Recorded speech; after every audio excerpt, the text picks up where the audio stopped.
Takže já vás vítám u dnešního videa.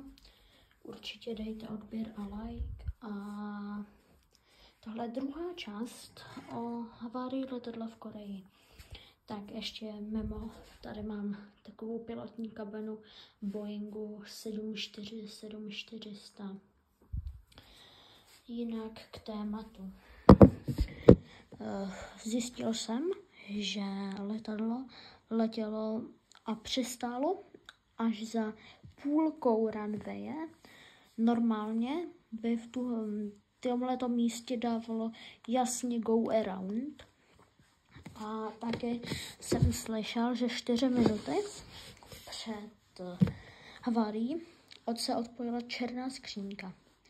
Vůbec nevím, co to má znamenat, ale dobře.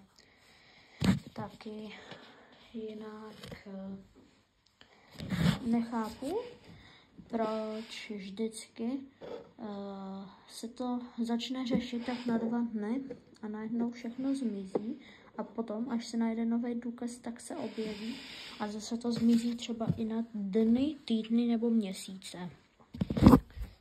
Takže to opravdu nechápu a tady budu natáčet s tou pilotní kabinou, takže to bude asi z dnešního videa vše a jinak se podívejte na první díl.